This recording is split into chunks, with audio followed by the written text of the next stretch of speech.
In October of 1843, Charleston witnessed a sale so disturbing that even the most hardened traders along Chalmers Street refused to speak of it for years. A planter named Ambrose Wycliffe purchased a man no auctioneer wanted to touch, a 26-year-old enslaved male known only as Moses, recorded in the ledger with a single line that made the crowd whisper, height, 6 feet 4 inches. Weight, 221. Previous owner dead under disputed circumstances. 3 overseers attempted to chain him. 2 were injured. 1 never walked again. Yet Moses did not speak, did not resist, and did not even look at the men who tried to control him. His silence frightened them more than violence would have. Rumors spread within hours that Moses had killed 5 men on a plantation in Georgia, that he could track people in the dark like an animal, that he had no fear, not of guns, whips, or death itself. What none of them knew was that the true danger had nothing to do with Moses' size or strength. It was what he remembered and what he had come to Charleston to finish. By January of 1844, 7 men would be dead, a plantation would burn to ash, and the Charleston Slave Patrol would launch the largest manhunt in its history. What really happened in those 3 months? What did Moses do that terrified every man who witnessed it?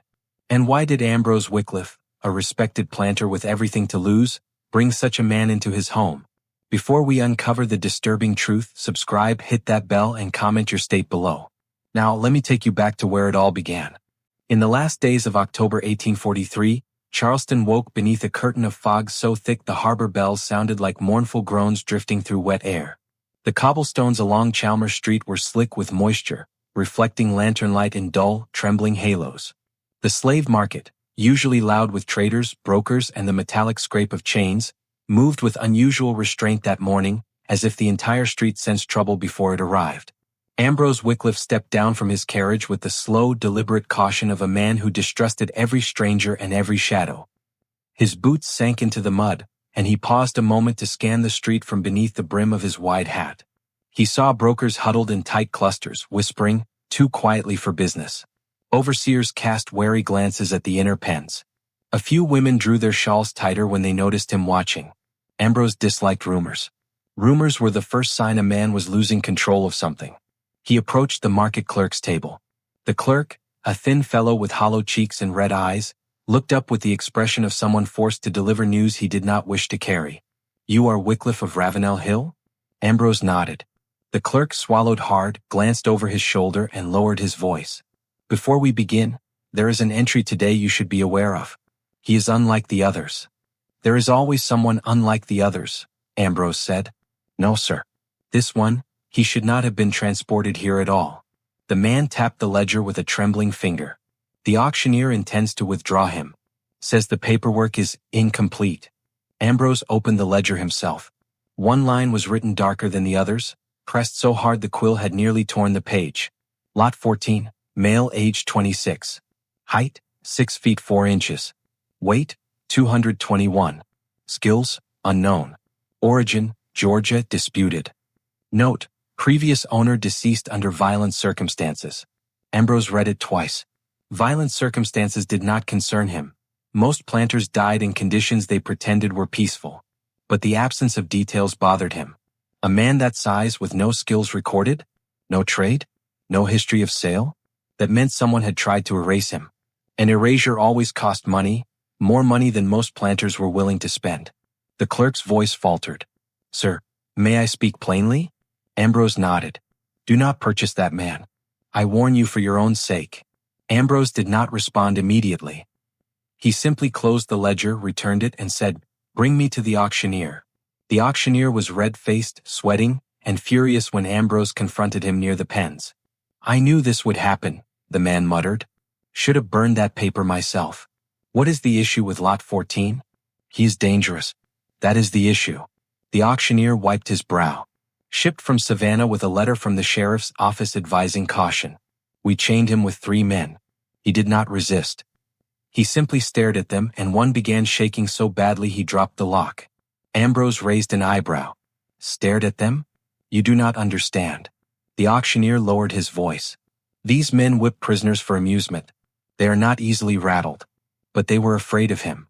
As if on cue, a deep metallic clank echoed from behind the wooden gate. A murmur rippled through the crowd. Ambrose pushed past the auctioneer. Inside the pen, Men were gathered in a tight half-circle, as if unsure whether to approach or retreat. One overseer whispered, "I never seen eyes like that." Another replied, "He ain't blinked once." Then the crowd parted. Moses stood in the center, wrists chained, ankles bound. He was tall enough that even in fog-draped morning light, he cast a long shadow across the packed dirt. His expression was unreadable, his breathing steady. His eyes, fixed on nothing in particular, held an unnatural calm, like the surface of water with something dangerous beneath it. Ambrose studied him carefully. The man did not appear wild, nor broken, nor suffering from fever. He looked aware. Too aware. "You." Ambrose stepped closer. "Look at me." Moses did not look. Not out of defiance.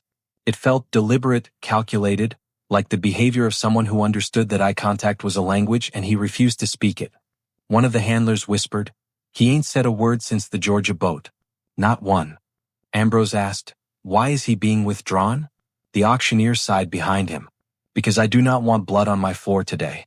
Look at the ledger, sir." His last owner died, 2 overseers vanished, and witnesses gave statements that contradicted every other witness. One said he was protecting the owner's daughters. Another said he killed 3 men in cold blood. The sheriff claimed he fled during an uprising. The doctor swore he was tending to Hensley's corpse when Moses walked away without a scratch. Ambrose felt a small spark of interest. "Chaos," he murmured, "always conceals truth." No one understood what he meant. A gust of wind swept through the pen, carrying the smell of salt, iron, and rain-soaked earth. Moses lifted his head slightly, not to meet Ambrose's gaze but to listen, as if the sound of the city meant more to him than the men around him. Then, for the briefest moment, he blinked. Ambrose made his decision.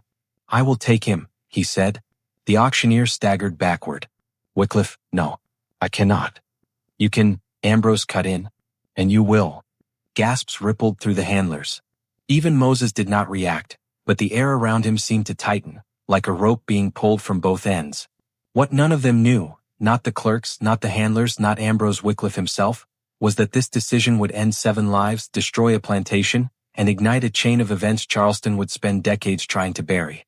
And Moses had just taken his first step toward the thing he came to Charleston to finish.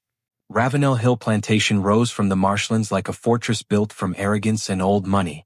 The main house sat atop a gentle slope ringed with live oaks, their branches knotted like the fingers of ancient giants reaching outward. The river curved behind the estate, wide and slow, carrying the faint smell of brine and decaying reeds. On clear mornings, white egrets stood motionless among the rice paddies, their feathers glowing like pale flame in the rising sun. But today the sky was iron gray, heavy with coming rain, as Ambrose Wycliffe's carriage rattled through the front gates. He did not look at the fields. He did not acknowledge the enslaved workers who briefly paused at the sound of the wheels. Ambrose was a man who noticed everything and acknowledged nothing. His mind was elsewhere, on the man sitting in shackles in the back of the wagon behind him. Moses had not moved since leaving Charleston. His posture was perfect, his breathing measured. One driver whispered he looked like a carved figure in a church, solemn and immovable. Ambrose dismissed the thought, though even he felt the faint unease that spread through the men like dampness seeping through wood. When the carriage halted before the main house, Ambrose stepped out and turned sharply. "Bring him," he said. 2 drivers hesitated. One finally said, "Sir, he is stronger than any man I ever seen. We should fetch the overseers." Ambrose's tone hardened. Did he resist at any point? "No, sir." "Then bring him." The drivers obeyed, though reluctantly. Moses rose to his feet with fluid control, the chains clinking lightly around his wrists. He stepped down without help, scanning the plantation as if mapping every corner of it. The house, the fields, the workshops, the stables, the river. He took note of everything. What Ambrose did not realize yet, what he would only understand too late, was that Moses did not look at places the way other men did. He looked at them the way soldiers did, as obstacles, advantages, routes of escape, and routes of approach. Ambrose led the men toward the house, but Moses stopped at the foot of the stairs. He turned his head slightly, just enough to see the enslaved people gathering at a distance. Laborers wiping sweat, women carrying baskets, a few children peeking from behind a fence post. Their faces showed curiosity, fear, and something else. Something Moses felt like a faint pulse beneath the soil. Recognition. A woman named Naomi stood among them, her hands resting on the shoulders of a young boy. Her eyes were sharp, not frightened the way the others were. She studied Moses, and Moses, without moving, acknowledged her presence. Not with a nod. Not with a glance. With stillness. Naomi felt her breath catch. A still man was often a dangerous one. Ambrose noticed none of this. He was already inside the house yelling for his steward. Within minutes, the steward, a balding man named Holbrook, arrived with ledgers tucked beneath his arm. "Sir, I am told you returned with a new purchase." Ambrose snatched the ledger. "There have been disruptions. Too many tools missing. Too many fences cut. Someone is sabotaging this estate." Holbrook swallowed. "Sir, with respect, the men work hard. I do not speak of negligence." Ambrose's voice dropped. "I speak of intent." Holbrook stiffened. "You believe someone is plotting?" "Yes." Ambrose's eyes glinted. "And I intend to find who." Holbrook opened his ledger cautiously. "Then who is this Moses? His papers look incomplete." "He is a man who will help me restore order." Holbrook looked out the window toward the front steps where Moses stood under the gathering storm clouds. "Sir, he does not look pliant." Ambrose waved a dismissive hand. "Men break. Some slower than others.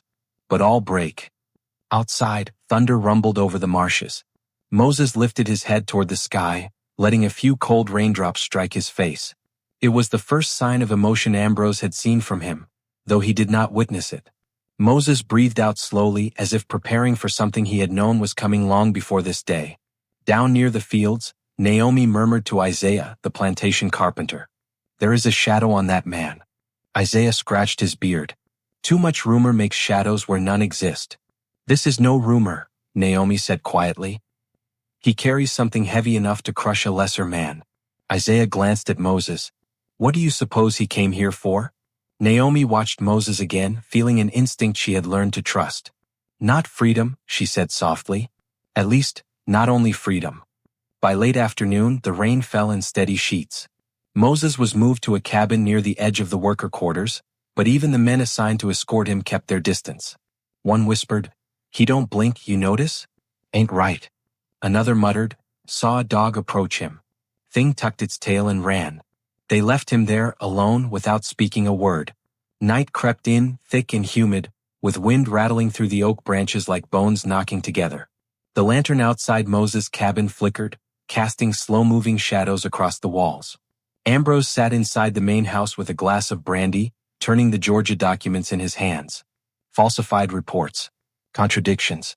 Missing signatures. Witness statements erased or rewritten. Why was he really sold? Ambrose whispered. Wind slammed against the shutters.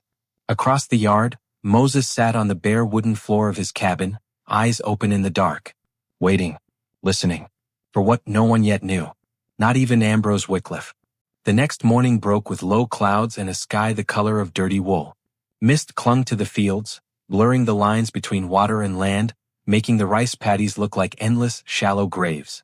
The bell rang out across Ravenel Hill, calling hands to work. Moses emerged from his cabin when the first command was shouted, though no one had gone in to fetch him. He stepped into the damp air without hesitation, chains at his wrists now replaced by a simple iron cuff locked around one wrist and anchored to a leather strap at his waist. It was a compromise between Ambrose's desire for control and Holbrook's assurances that too much restraint would slow productivity. The driver in charge that morning, a broad-shouldered man named Caleb, looked him up and down. "You move with the carpenters today," Caleb said. "Isaiah's crew. You do as he tells you or there will be trouble." Moses did not nod. He simply turned his head toward the carpentry shed where Isaiah was already sorting tools, his movements efficient and quiet. Isaiah paused when he saw Moses approaching, a hammer in one hand, a length of planed wood in the other. "You any good with tools?" Isaiah asked. Moses did not answer. Caleb snorted. "He ain't good with words, that much we know." A few of the other men laughed, but it felt forced, the way people laughed in a graveyard to prove they were not afraid. Isaiah watched Moses carefully. "You understand me?" A beat of silence. Then Moses reached out and took the hammer gently from Isaiah's hand, waited a moment, and turned his gaze toward the half-repaired wagon frame at the center of the shed.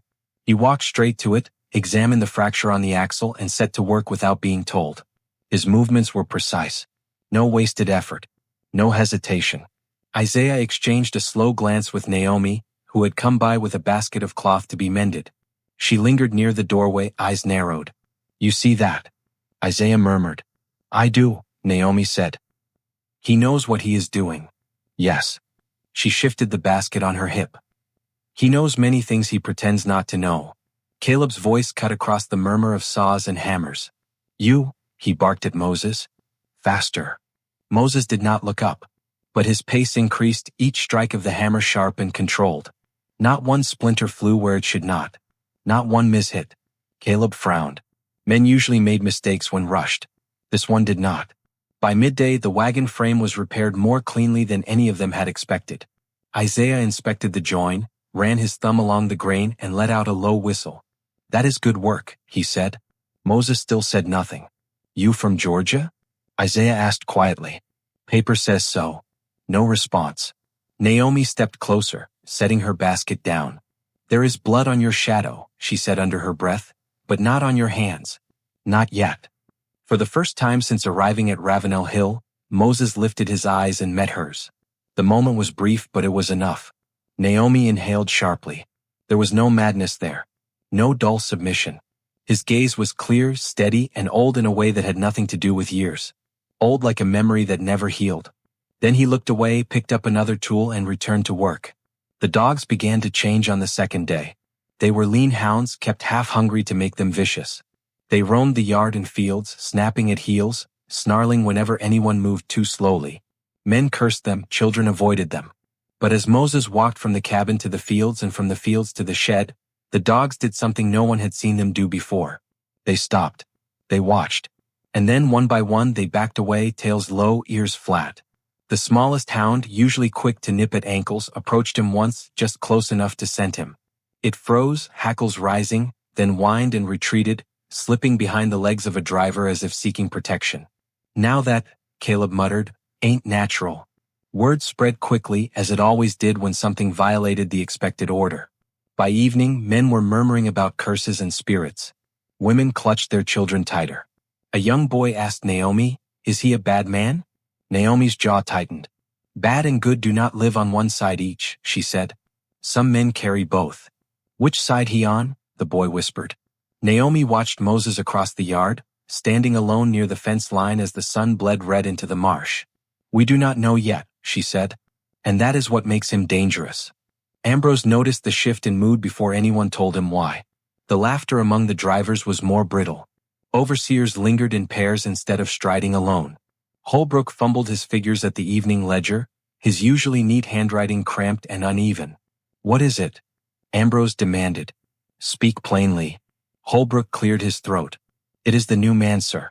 Moses. He unsettles the others. Because he is tall? Ambrose scoffed.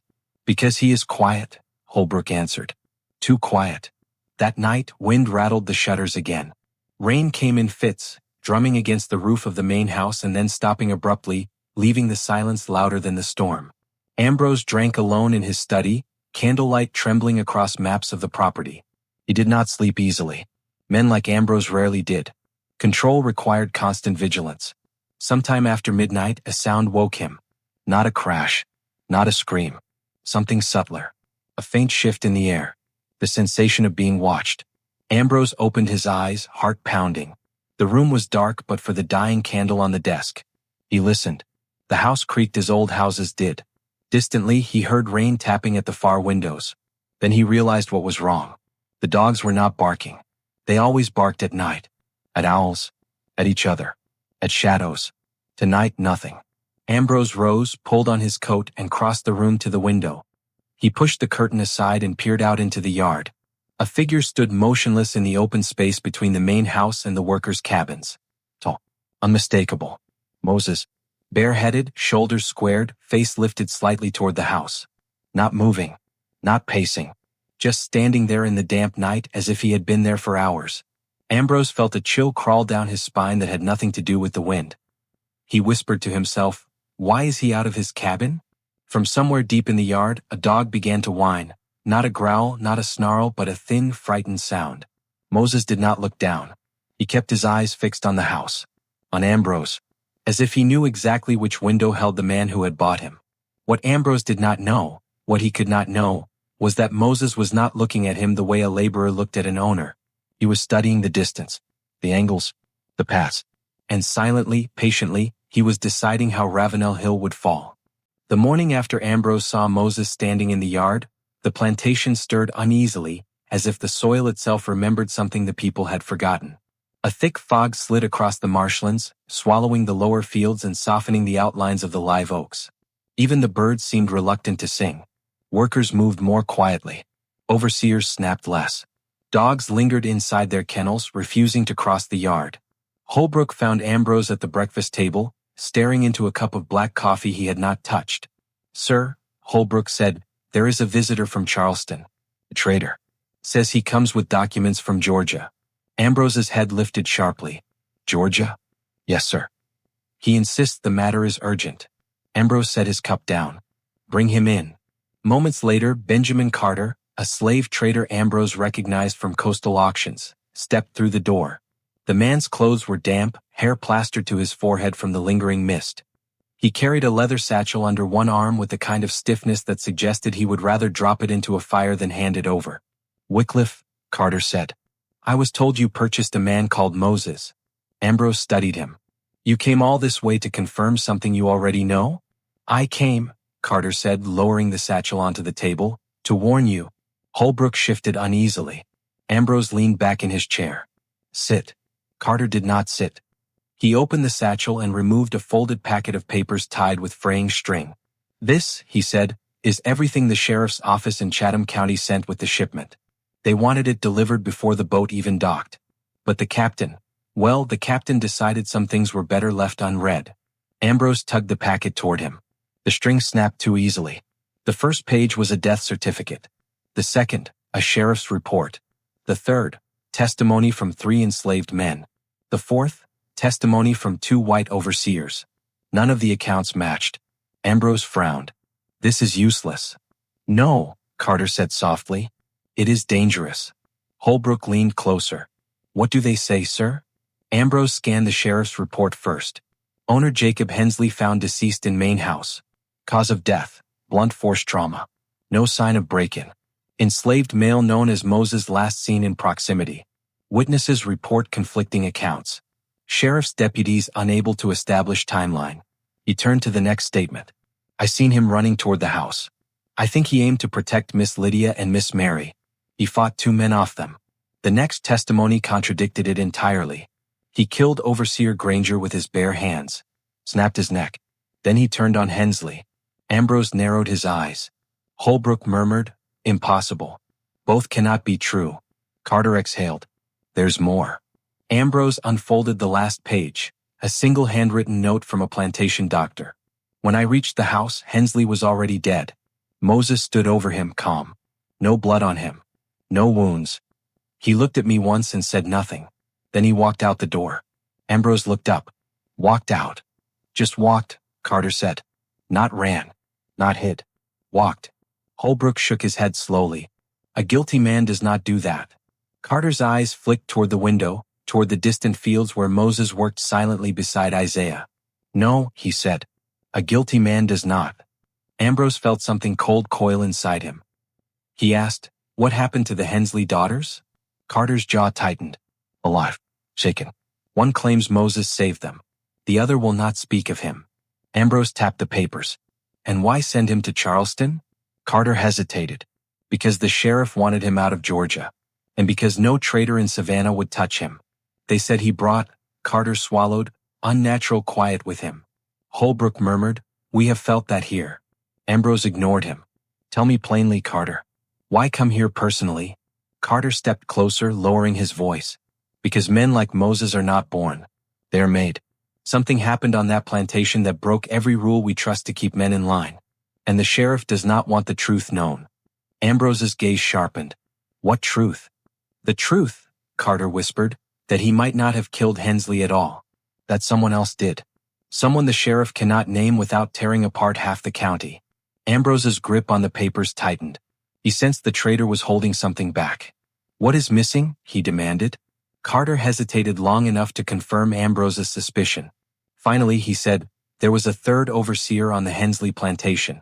A man named Darby. Young, clever, ambitious. Disappeared the same night Hensley died. Sheriff assumed he fled. Some say he was killed. Some say he helped Moses. Some say he set the whole thing up. Holbrook whispered, "If that is true." "It is not true," Ambrose snapped. "It is speculation. And speculation is how men lose control of their property." But even as he said the words, a thought gnawed at him. If Darby fled, where did he go? Outside, the dogs began barking short, nervous bursts. Ambrose rose. Carter looked toward the window. "He is frightening the animals again, is he not?" Holbrook nodded. Carter closed the satchel tightly. "Then listen to me, Wycliffe. You think you bought a tool. Something to bend to your will. But you bought a man walking with a purpose. And if you do not find out what that purpose is, you will not live long enough to regret it." Ambrose stiffened at the insult, but Carter was already backing away, hat in hand, eyes cold with warning. When the traitor was gone, Ambrose looked again at the papers spread across the table. Contradiction. Confusion. Half-truths. A puzzle built from missing pieces. A puzzle Ambrose now realized he had invited into his own home. What he did not know, what he could not know, was that only one person on Ravenel Hill understood the name Darby. And she had no intention of telling Ambrose what Moses was truly capable of. Not yet. The afternoon sun slid behind heavy clouds, leaving Ravenel Hill in a dim, metallic light that turned every surface gray. Workers finished their tasks early, even the overseers seemed unwilling to linger. Something in the air felt swollen and expectant, like the moment before a storm when the wind forgets how to move. Isaiah wiped sweat from his brow as he locked the carpentry shed. "Enough for today," he said, glancing at the sky. "Storm coming." But Moses did not leave. He stood beside the shed, hands slack at his sides, face turned toward the distant tree line. Not the fields, not the river, the woods. A thick stretch of pines and moss-draped live oaks to the west where the ground dipped into shallow marshland. Tangles of shadow pooled between the trunks. Isaiah stepped closer. "Something interest you out there?" Moses did not answer. He didn't even blink. It was Naomi who approached next, basket on her hip, shawl drawn around her shoulders as a gust of cool wind swept through the yard. "You standing here for a reason?" she asked him gently. Still nothing. Isaiah clicked his tongue. He ain't said a word to no one in days. Maybe he cannot speak. Naomi's gaze remained fixed on Moses. "He can speak," she murmured. "He just chooses not to." The certainty in her voice made Isaiah pause. Moses slowly turned his head toward her, slowly, deliberately, as though considering whether she was worth acknowledging. For a moment, Naomi saw something flicker behind his eyes. Something old, something broken, something searching. She stepped closer. "Storm's coming. You should get inside." A faint tremor, not fear, not hesitation, passed through Moses' shoulders. Then Naomi noticed something unexpected. His left hand, normally so steady, twitched. "What?" Then again. She lowered her voice. "What is out there in those woods?" The answer came not in words, but in the way Moses inhaled, deep, slow, as though gathering a memory he did not want to revisit. He exhaled through his nose, gaze still fixed on the tree line. Isaiah muttered, "See? Nothing. He ain't hearing us." But Naomi shook her head. "He hears everything." That night, as rain began to hiss against rooftops and the dogs curled close to their kennels, Naomi lit a lantern and made her way to the small infirmary cabin where she kept her herbs and cloth bindings. She had seen Moses take a blow earlier, a careless shove from Caleb during the inspection line, and though Moses hadn't reacted, she had noticed the swelling on his shoulder. She didn't bother knocking. She walked straight into his cabin. Moses sat on the floor, back against the wall, knees bent, palms resting loosely on his thighs. The room was dark save for a sliver of moonlight dripping through the cracked window. Naomi set the lantern down. "Let me see your shoulder." He didn't move. "You know I'm not afraid of you," she said. Moses lifted his eyes. Naomi felt the weight of them, not cruel, not wild, but deep in a way that felt unnatural for a man his age. As though something had carved him hollow and left only resolve. "You bleed," she said, stepping closer. "So you can break." Still nothing. But he did not push her away when she knelt beside him. She unlaced his shirt and peeled it back carefully. His shoulder was bruised, skin darkened to a deep violet beneath the lantern glow. She dipped cloth in cool water, wrung it out, and pressed it gently. Moses flinched. Barely, just enough for her to know it hurt. "I knew it," she whispered. "You pretend the pain is nothing, but you feel it." He stared at the floor. "You ain't made of stone," she continued. "Whatever they think you are, you ain't that." A long moment passed. She soaked another cloth, pressed again, and finally said the words she'd held since the first day she saw him. "What did you come here for?" Moses' jaw tightened. His throat worked. Naomi saw the struggle, words rising like something heavy crawling up from a deep well. And then, finally, he spoke. 2 words. "Oh, of course. Waited. Not you." Naomi froze. Those words were not a dismissal. Not an insult. They carried recognition, protection, warning, all at once. Her breath trembled. "Not me, meaning what?" Moses swallowed hard as though forcing sound through rusted gears. "Someone else," he said. Isaiah appeared in the doorway, lantern in hand. He had come looking for Naomi, concerned by the rain and the gathering darkness. "Everything all." Moses shot upright with startling speed. Isaiah jerked back, nearly dropping the lantern. Naomi rose, hand out. "It is all right." He spoke. Isaiah stared, disbelief painted across his face. "He what?" Moses didn't repeat himself. Instead, he crossed the room in 3 quiet steps and blew out the lantern, plunging them into darkness before either of them could move. From the woods outside came a faint, distant crack of a branch. Isaiah stiffened. "What was that?" Naomi whispered, "The storm?" But Moses shook his head. "No." He whispered the word like a verdict. Naomi's heart thudded. "Then what is it?" Moses lifted his face toward the sound, toward the woods, and in the dim light of the dying embers in the fire pit, Naomi saw it. Recognition. Not surprise. Not fear. Recognition. As if something, or someone, out there was tied to him. As if something long buried was resurfacing at last. Naomi whispered, "Is it coming here?" Moses didn't answer. He didn't need to. The look in his eyes told her everything she feared. It was already here. By dawn the storm had broken, leaving Ravenel Hill slick with dew and eerily quiet. Fog drifted low across the fields, swallowing fences and narrowing the world to a muted gray corridor. Workers emerged slowly from their cabins, shoulders hunched, eyes darting toward the tree line as though expecting something to step out of it. Tools were missing. 6 hammers. 2 saws. A full spool of iron nails. Half the axe heads from the shed. Caleb stormed across the yard, cursing. "Who took him? Who touched my damn tools?" Naomi watched from a distance, her expression tightening. She knew the rhythm of this plantation.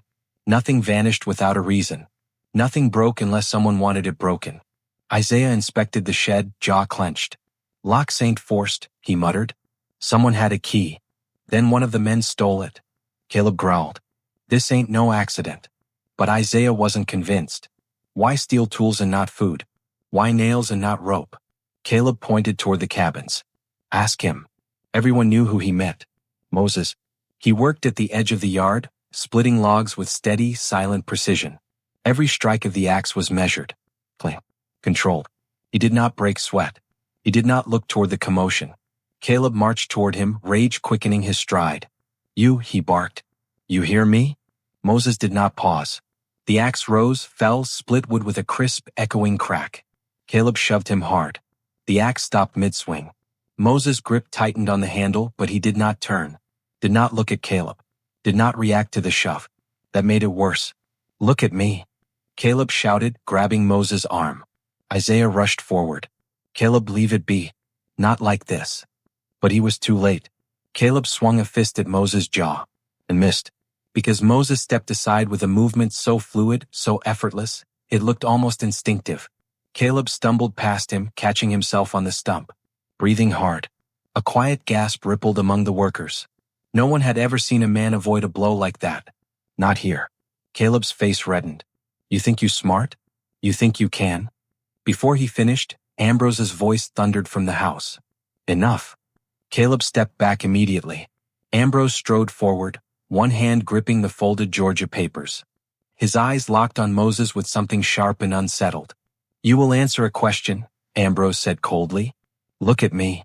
For the first time that morning, Moses turned. Ambrose stiffened as those steady, unreadable eyes met his. Not fearful. Not submissive. Not even defiant. Just present. "Did you take my tools?" Ambrose asked. Silence. The fog pressed in around them. Workers held their breath. Overseers watched from a distance, hands near their whips. Moses finally blinked once, then slowly shook his head. A simple movement. A true one. Ambrose did not believe him. But he also did not dare call him a liar, not with half the plantation watching, not with that unnatural calm radiating from him.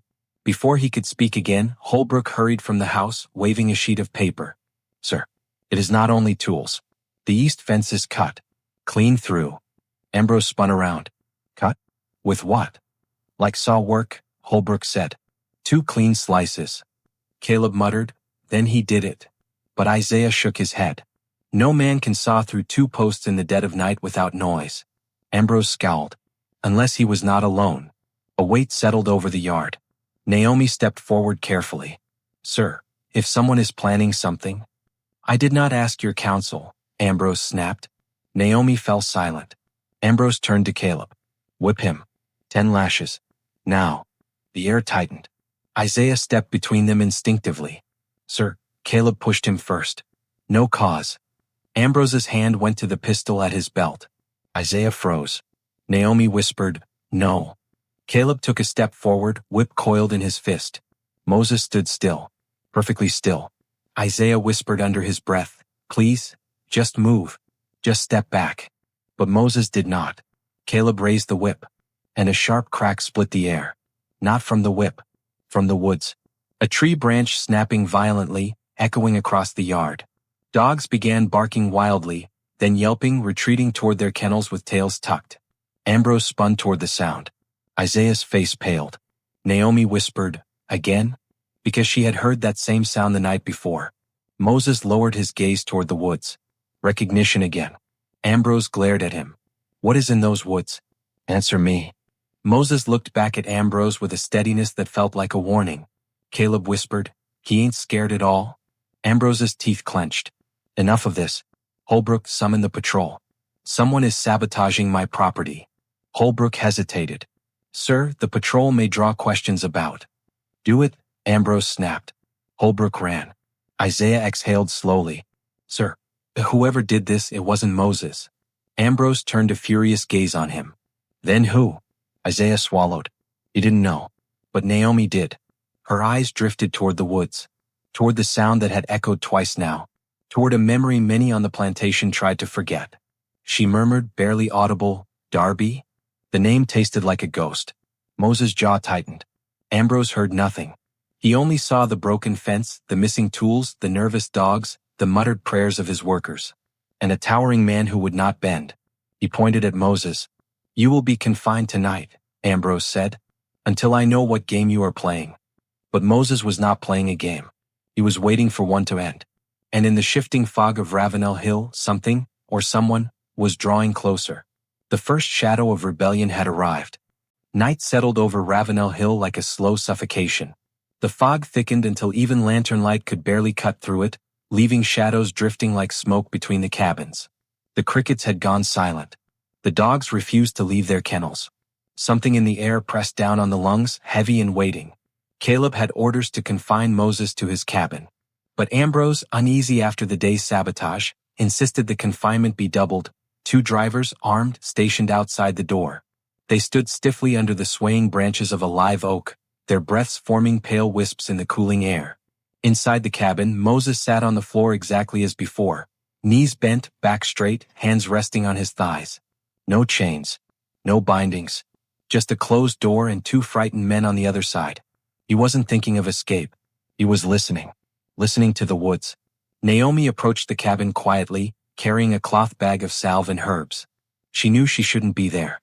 Ambrose would punish her harshly for what he would call favoring the dangerous one. But she came anyway. Something pulled her. Something deeper than fear. The driver on the left straightened sharply. "What you want?" Naomi lifted the bag. "His shoulder is bruised. Let me tend it." "No one goes in." "I won't cause trouble," she said softly. "Let me bring the salve inside and leave it." "He won't speak." The driver hesitated. The other muttered, "Best let her. If he hurts worse, he'll be harder to control." Reluctantly, the first driver opened the door and allowed Naomi to step inside. Moses didn't look at her. Didn't move. But Naomi felt the air shift when she entered, as though the room recognized her before he did. "I brought this," she said quietly. She set the bag on the floor. "Use it later. Or don't. But it will help." No response. She studied him a moment longer, then turned to leave. But just before she reached the door, Moses spoke. 2 words, rough and low. "He comes." Naomi's breath hitched. "Who?" But Moses had already closed his mouth, jaw locking as if he regretted speaking at all. The drivers outside frowned when Naomi emerged pale-faced. "You all right?" one asked. But Naomi didn't answer. She was already heading toward the worker cabins when she heard a sharp, guttural shout nearby, Caleb's voice. Then a scream. Naomi froze. Isaiah burst from his cabin, breathless. "Where?" The scream came again, strangled this time, followed by the thunder of running boots. Naomi grabbed Isaiah's arm. "That's Caleb." They rushed toward the sound. Halfway across the yard, they found him. Caleb was stumbling backwards near the storage barn, hands clawing at the air, whip lying forgotten in the dirt. His face was twisted with pure terror. Blood streaked his forearm. His shirt was torn across the chest. "Help!" Caleb gasped. "Help!" Behind him, emerging from the fog, was Reeves, the most violent overseer on the plantation. Drunk, wild-eyed, and holding Naomi's shawl. Isaiah's stomach dropped. "Naomi, did he?" But before he could finish, Reeves lunged at Caleb, snarling, You took my liquor. You think you can steal from me?" Caleb raised his arms. I didn't take nothing." Reeves swung. Caleb dropped to one knee with a cry. Naomi gasped. "Her shawl? Why did Reeves have her shawl?" Isaiah pulled her back. "Stay behind me." Reeves turned toward her. His breathing was ragged. His pupils blown wide. He hissed. "You think you can hide from me?" Naomi stumbled backward. Isaiah stepped forward. "Leave her alone." Reeves sneered. "She belongs where I say she belongs." And he lunged. Isaiah braced himself. But Reeves never reached them. A blur moved through the fog, silent and sudden. A hand, Moses' hand, closed around Reeves' wrist mid-swing. Reeves froze. Not from pain. From shock. Because Moses had appeared between them without a sound, without warning, without fear. "Let go," Reeves snarled, trying to yank his arm back. Moses didn't. Instead, he tightened his grip. Reeves' face contorted as bones shifted beneath Moses' fingers. Reeves gasped. "Let go of me." Moses turned his head slightly, eyes flat and unreadable. Then he moved. The snap echoed across the yard like a branch breaking under too much weight. Reeves collapsed instantly, body limp, neck twisted at an angle no living man could sustain. Naomi sucked in a sharp breath. Isaiah staggered backward. Caleb scrambled away, eyes wide with horror. Moses stepped back from the body slowly, methodically, as though the act required no thought, no energy, no emotion. Naomi whispered, "Dear God?" But Moses wasn't looking at Reeves. He was looking at the woods, staring into the black space between the trees. Isaiah's voice shook. Why did you kill him?" Moses said nothing. Caleb, trembling violently, managed, "He saved us, he saved." But the words died on his tongue because Moses finally spoke. "He would have harmed her," he said, voice quiet but absolute. Naomi felt her throat tighten. Reeves had indeed meant to hurt her. He had stalked her earlier in the day. She hadn't told anyone. "How did you know?" she whispered. Moses didn't answer. Instead, he stepped backward into the fog until only his shadow remained visible. Isaiah whispered, "Moses, come back." But Moses didn't, because something else moved in those woods. Something he recognized. A branch snapped, sharp, deliberate. The same sound from the previous nights.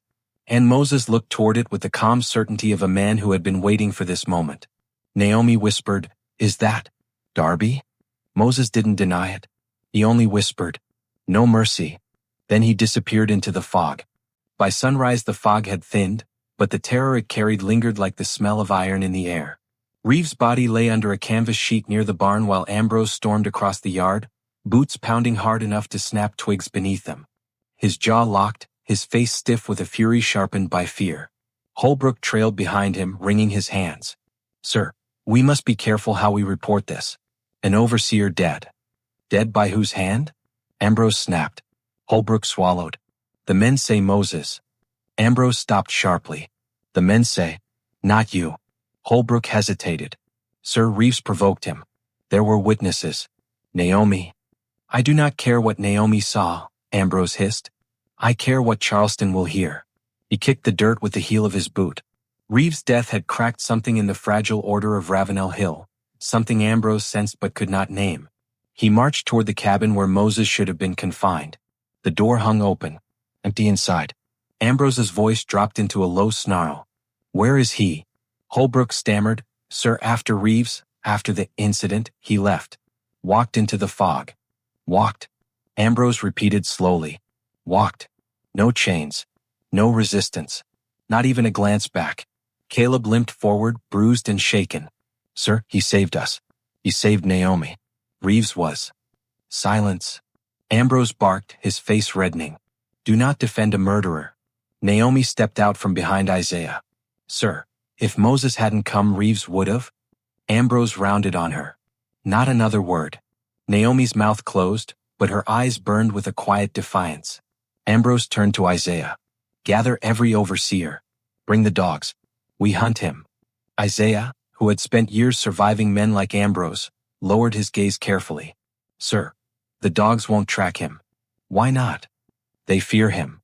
Ambrose's nostrils flared. He did not accept fear, not in animals and especially not in men. "Bring them anyway." But when Caleb tried to drag the first hound from its kennel, the dog shrank backward, whimpering, refusing to cross the yard.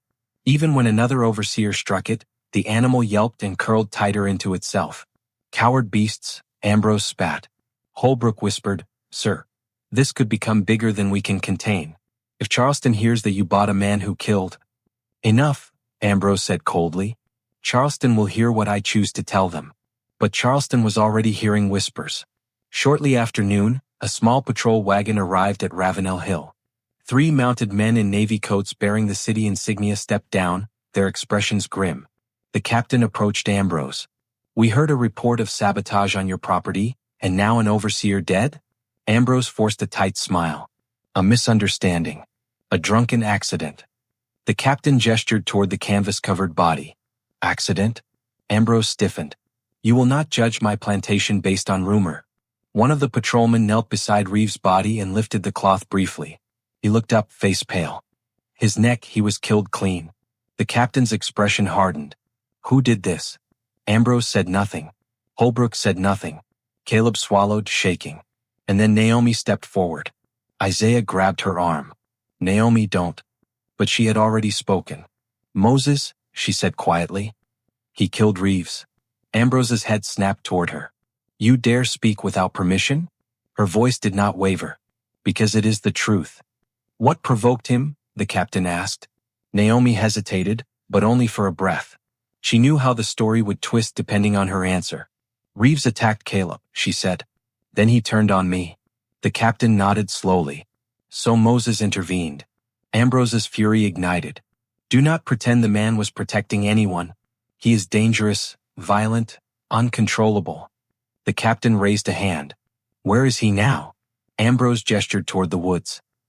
"He fled like the animal he is." Naomi whispered, "He walked, not fled." Ambrose shot her a warning glare, but the captain had already heard. "Walked?" he repeated, brows knitting. "Not running after killing a man?" Holbrook exhaled shakily. He does not seem to fear anything." The captain exchanged a look with his men. "We need to report this to Charleston magistrates." Ambrose stiffened. "What are you suggesting?" "That the city may need to intervene," the captain said. "A man like that, wandering the marshes, could disrupt the whole region. There are tensions already." Ambrose swallowed something bitter. Control was slipping through his fingers, something he had not experienced since inheriting Ravenel Hill. He hissed, "Send your report. But understand this, Moses is my property. He will be dealt with by my rules." The captain studied him. "And if he returns?" Ambrose forced his voice steady. "He will not." But as the patrol left, Naomi saw the truth Ambrose refused to see. Men like Moses didn't vanish. They returned when they chose. Isaiah approached Naomi softly. "You shouldn't have told them he killed Reeves." "They already knew," Naomi whispered. "But they don't know why." Isaiah looked toward the woods, where the fog thickened again like a waiting curtain. "You think he's hunting somebody?" "No," Naomi said slowly. "He is waiting for somebody." Isaiah exhaled. "Darby." The name felt heavier spoken aloud. Naomi nodded. "And when they find each other, Ambrose won't survive it." Isaiah shivered. "Neither will Ravenel Hill." Behind them, Ambrose stared toward the woods, jaw clenched, fists tightening at his sides. "What game are you playing?" he whispered under his breath. "And what do you want from me?" But Moses did not want anything from him. Moses wanted something from the past. And it was coming closer with every breath of wind through the trees. The woods west of Ravenel Hill held memories the soil had not yet forgotten. Roots twisted over old paths, moss clung to fallen trunks, and the marsh crept inward like a creeping secret. As nightfall approached, the air grew heavy with the kind of stillness that signaled something long buried rising to the surface. While Ambrose obsessed over patrol reports and punishment strategies, Moses walked deeper into the trees, silent, steady, unmoved by the branches that scraped his shoulders or the mud that swallowed his steps. He did not wander.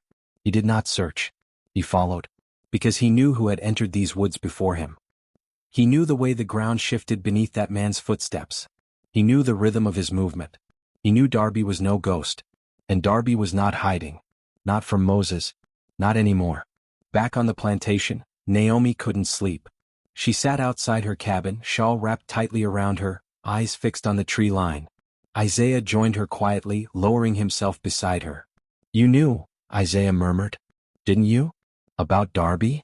Naomi didn't answer right away. Her voice came out low, careful. "I heard stories. Long time ago. Before you arrived. Before half the men here were even grown." "Stories about what?" Naomi swallowed. "About two men in Georgia who angered a master so much he nearly burned his own house down trying to kill them." Isaiah stared. "Moses and Darby." She nodded. "Tell me," Isaiah said gently. Naomi closed her eyes. And the narrator's voice, omniscient, patient, slipped backward in time. Georgia 3 years earlier. Jacob Hensley's plantation stretched across 30 acres of brutal order. Hensley was a man who wore cruelty like a badge of honor, cold, methodical, convinced that terror was the only language enslaved people understood. He had 3 overseers then: Granger, Boone, and Darby. Darby was young, sharp, and calculating. A man who smiled often but meant it seldom. He worked with a precision that made Hensley trust him, but with an ambition that made the other overseers nervous. And then there was Moses. Quiet, steady, impossible to intimidate. A man whose silence angered Hensley in ways shouting never could. The tension began on a day when Hensley's daughter, Lydia, tried to run. She was barely 19, terrified of her father, desperate to escape his temper. She fled toward the woods with a child in her arms. A child the plantation whispered was not hers by choice nor by affection. Darby caught her first. But he didn't return her.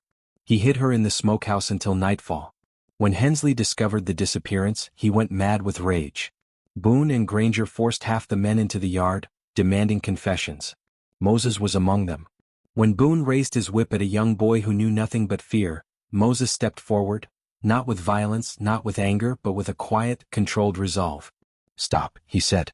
The first word he had spoken in weeks. Boone hit him for it. Once. Then again. And Moses took both blows without flinching. Darby watched from a distance, jaw tightening. When night finally came and the child was found, crying but unharmed, Hensley blamed Moses anyway. Claimed Moses had poisoned his daughter with rebellion. Claimed Moses had turned Darby disloyal. Everything spiraled from there. Granger confronted Moses in the barn. Boone followed. Voices rose. And in the flash of a moment, firelight, fear, desperation, Granger's neck snapped. Boone's spine broke as he collided with a beam. Hensley lunged at Moses with a fireplace poker and missed. Darby stepped forward then. But not to restrain Moses. Not to defend Hensley. He whispered, too quietly for anyone but Moses to hear. "They'll kill you. Run." Moses did not run. He walked to the house. Walked through the broken doorway. Walked until he reached Hensley's body lying on the floor. He knelt beside it, not in triumph, not in rage, but with a strange, solemn clarity. When the doctor arrived moments later, Moses stood, looked at him once, and then walked away. Darby vanished into the woods that same night. No one knew whether he died or escaped. Except Moses. Moses had recognized the branch snap that night on Ravenel Hill. The same pattern, the same deliberate signal Darby used in Georgia when calling men to secret meetings. And now it was happening again. Naomi opened her eyes slowly, breath trembling. Darby was trying to start something back then. A rebellion. A big one. Hensley found out too late. Isaiah rubbed his forehead. And now he's here? Naomi nodded. He's here. And Moses? Moses is not here to join him, she whispered. He's here to stop him. Isaiah's eyes widened. What? They fought the same man. No, Naomi shook her head. Darby fights for control. Moses fights for something else. She didn't say the word. Justice. Or vengeance. Or something older still. A faint sound drifted from the woods again, just enough to make Isaiah tense. You think they'll meet tonight? He asked. Naomi's gaze deepened with dread. They already have. Deep in the trees, Moses stepped into a clearing where moonlight dripped over an abandoned trapping pit. The fog circled the ground like something alive. A voice rose from the darkness behind him. You took long enough.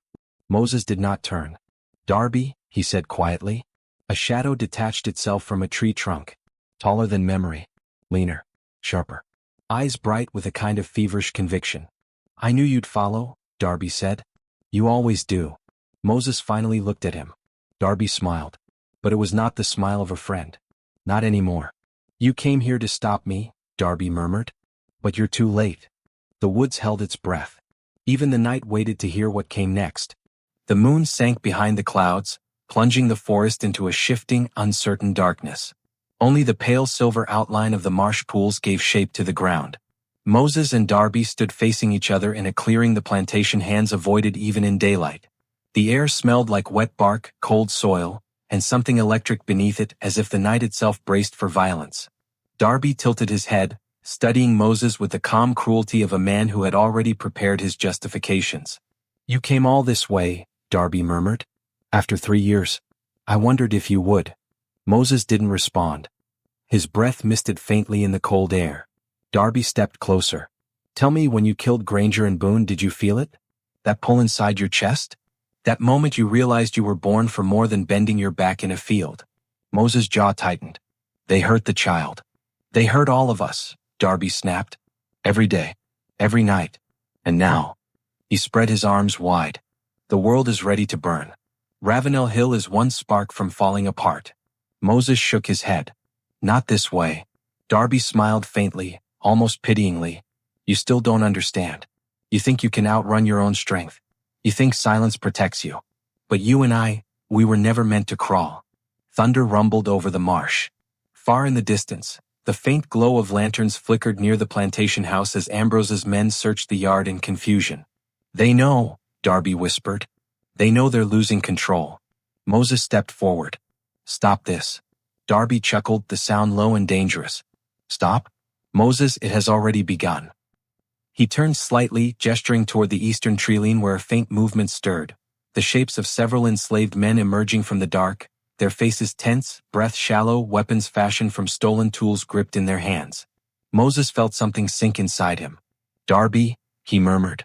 Yes, Darby breathed. These men have no hope left. They are ready to follow someone who does not fear death. Moses shook his head once, sharply. They do not know what you plan. They know enough. No, Moses said softly. You hide the cost from them. Darby's smile vanished. You would deny them a chance at freedom? Darby spit. You? After all you did. Moses stepped between Darby and the men. I will not watch you die again. Darby stiffened. You think I died that night? He whispered. No. I lived. I lived with purpose. Moses' eyes hardened. Your purpose kills more than masters. Darby's gaze flicked toward the distant plantation, where lanterns moved like restless stars. Ambrose dies tonight, he said quietly. Moses shook his head. Not him alone. Darby's jaw tightened. So what? Their blood is the cost. The same way ours has been. It changes nothing, Moses said. It changes everything, Darby hissed. He raised his hand. A torch flared in the darkness. Moses turned sharply. One of Darby's men, nervous, trembling with adrenaline, held the flame high. Beyond him, 2 others were already circling toward the barn. Moses' voice dropped into a warning tone. No. Darby's eyes gleamed. Yes, burn it. Burn their tools. Burn their stores. Make them feel powerless for once. The torchbearer hesitated only a second before hurling the flame toward the barn. The dry straw near the entrance caught instantly. A jet of orange flared into the night. Shouts erupted from the yard. Isaiah's voice rang out faintly. Fire. Fire at the barn. Ambrose's furious shout cut through the chaos. Find them. Find all of them. Moses stepped toward Darby. Call it off. Darby's face twisted. Not tonight. You will kill them. Yes, Darby said without shame. You will kill us. Darby's expression cracked just enough to show something raw beneath it. Better to die fighting than rotting under their boots. The flames leapt higher, illuminating the clearing in violent orange light. Shadows writhed across Darby's face, turning his resolve into something feverish. Moses moved first. He seized Darby's arm before he could signal again. Darby staggered, surprised by the force. Do not touch me. You fight the wind, Moses said. You blame the fire. But the fire burns us too. Darby tore his arm free. Then burn with me. He swung, fast, wild, but Moses caught the blow, twisting Darby's wrist until he dropped the small blade he carried. Darby gasped, eyes flashing with fury and betrayal. You think you can stop me alone? Moses didn't answer. Because he wasn't fighting Darby. He was trying to save him. But Darby lunged again, this time with desperation, not strategy. Their struggle crashed into a fallen log, sending both men stumbling. Bark cracked. Mud splashed. The torchlight jerked across Moses' face, and for the first time Darby saw it. Grief. Not anger. Not vengeance. Grief for the brother he had lost long before tonight. Darby hesitated. Just long enough. Moses used that moment to push him back. Hard, forcing him away from the burning barn, away from the panicking men, away from the path that would get them all killed. Darby hit the ground, breath knocked from his lungs. Moses stood over him, chest rising and falling steadily. Run, he said.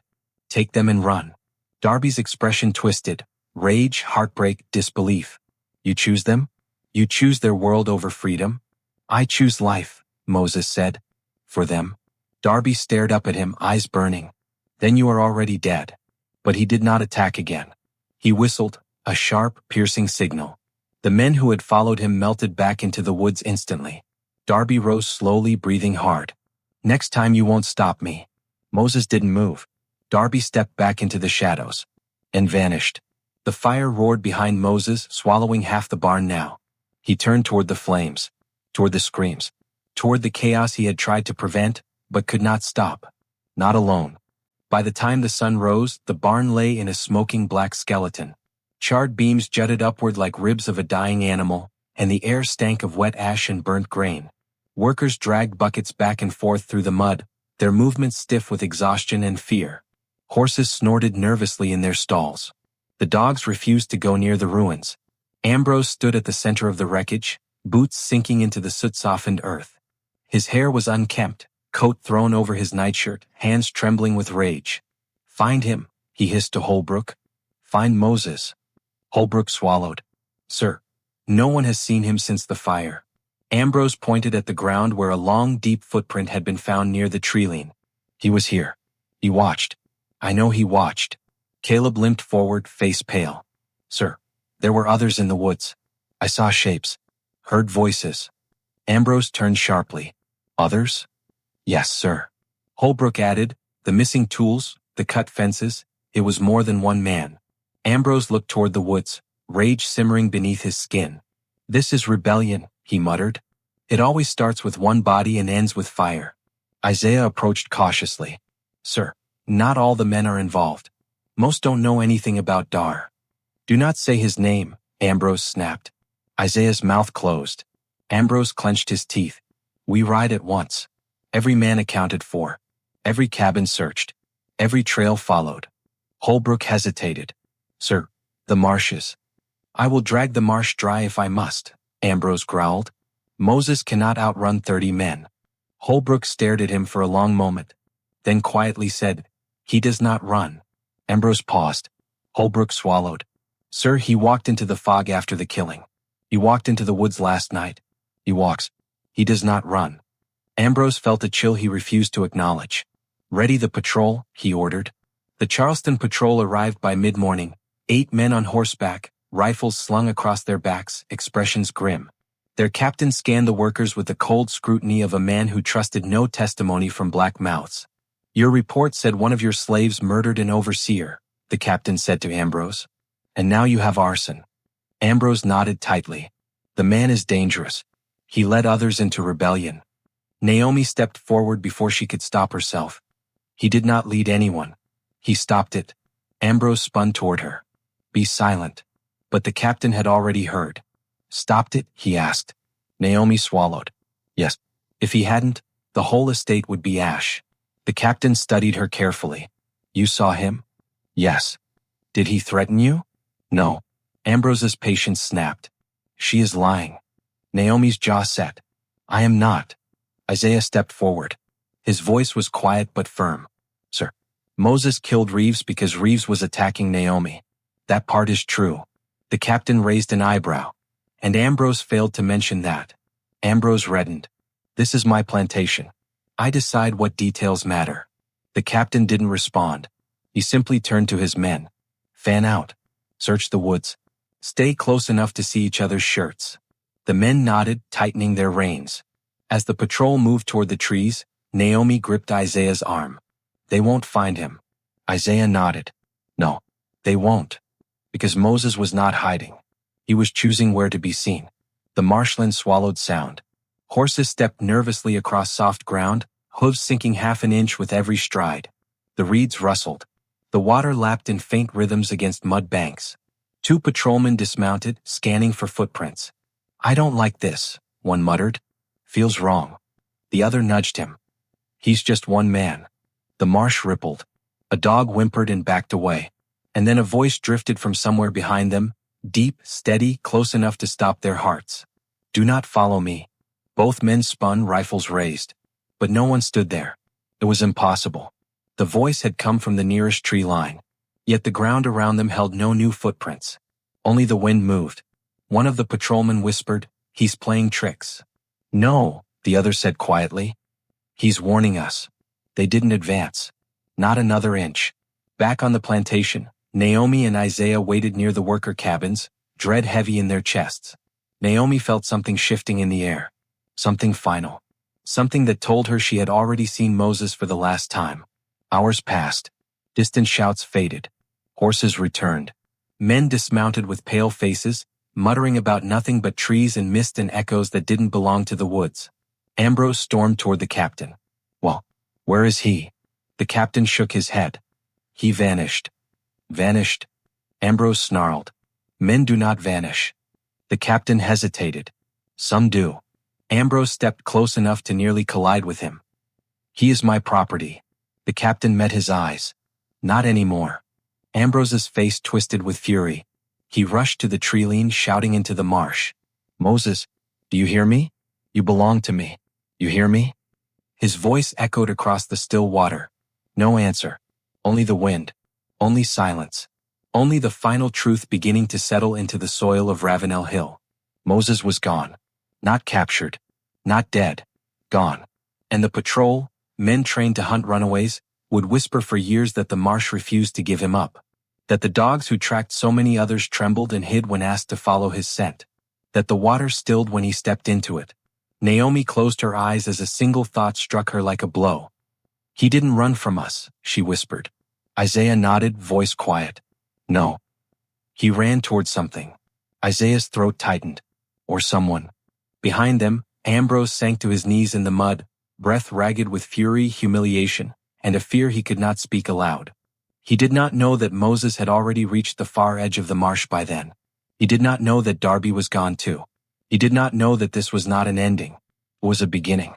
4 days after Moses vanished into the marsh, Ravenel Hill moved like a wounded animal, twitching at every sound, shrinking from every shadow. Workers whispered prayers under their breath. Overseers walked in pairs. Dogs paced restlessly or refused to leave their kennels at all. The plantation, once ruled by predictability and fear, felt hollowed out by something no one could name. Ambrose shut himself inside his study. The windows remained shuttered. The decanter on his desk lowered by the hour. Papers lay scattered across the floor.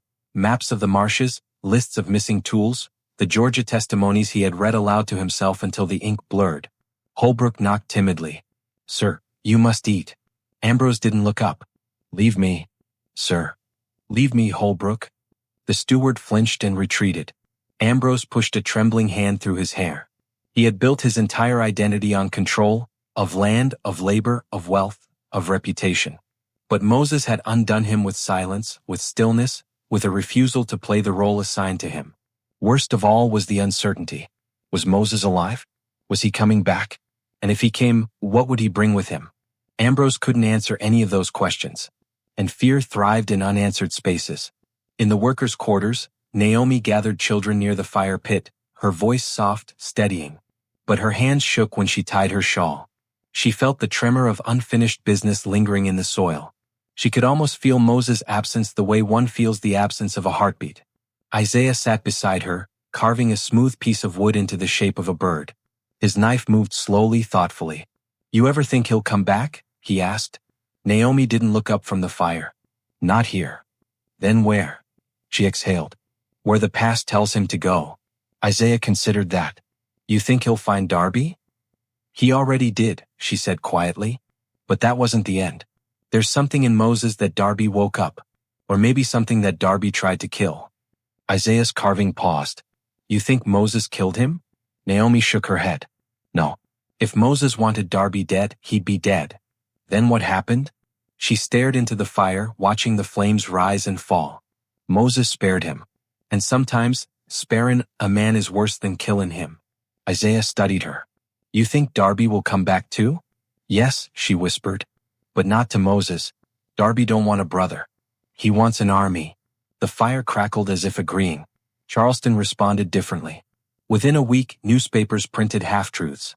Runaway slave suspected in overseer's death. Plantation fire exposes growing unrest. Owner Ambrose Wycliffe assaulted by fugitive. Ambrose had never been assaulted, but he did not correct the record.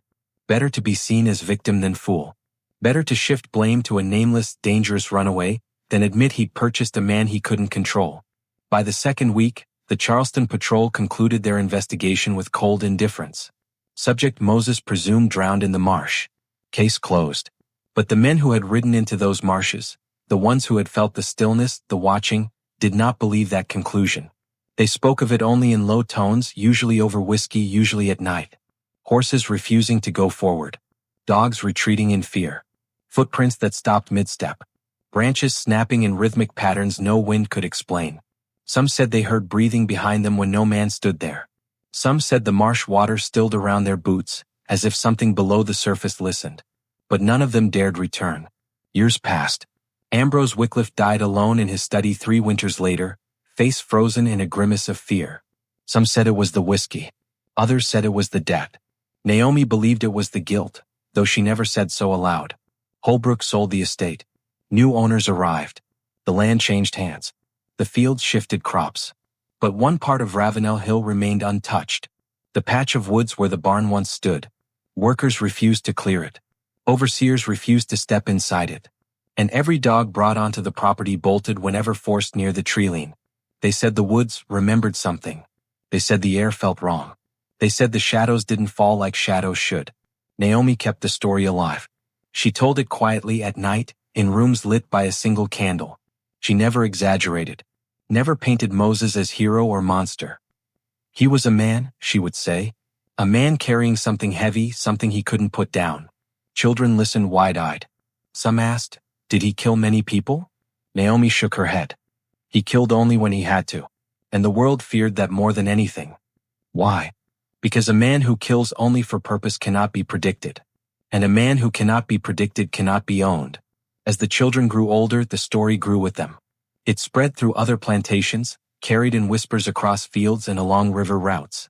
Each retelling shifted slightly. Some turned Moses into a ghost who walked the marshes at night, others into a warrior who freed entire cabins of men. And though Naomi never claimed such things, she didn't deny them either. Sometimes truth survives only by hiding inside legend. Isaiah left Ravenel Hill a decade later and settled in a small free black community outside Savannah. Before he died, he hid a written account inside a hymnal at a local church, a coded retelling of Moses and Darby, of Georgia and Charleston, of silence and rebellion. The hymnal still exists. The story inside it remains mostly unread. Scholars have dismissed it as myth, folklore, or misremembered oral tradition. But they never walked through Ravenel Hill's woods on a windless night. They never heard branches snap in patterns. They never felt the sudden, heavy quiet of something watching from the dark. And they never knew how close Charleston came to burning. Not from fire, but from one man who refused to bow. Whether Moses lived another day or another decade, nobody knows. But the marsh remembers him. And so do the stories. What do you think truly happened in those woods? Was Moses a man shaped by violence, or a force Charleston was never meant to control? Was Darby a liberator or a danger waiting to happen? And how many parts of this story survived only in whispers because the people in power feared what the truth would reveal? Tell me your thoughts in the comments below. If you found yourself drawn into this tale, if you want more dark historical mysteries, more hidden rebellions, more stories buried beneath the official record, then subscribe to the Slave Rebellion. Hit that notification bell so you never miss another chapter of the past they tried to erase. And share this video with someone who believes history is nothing but dates and names. Show them that real history breathes, bleeds, and refuses to disappear. These stories matter. These voices matter.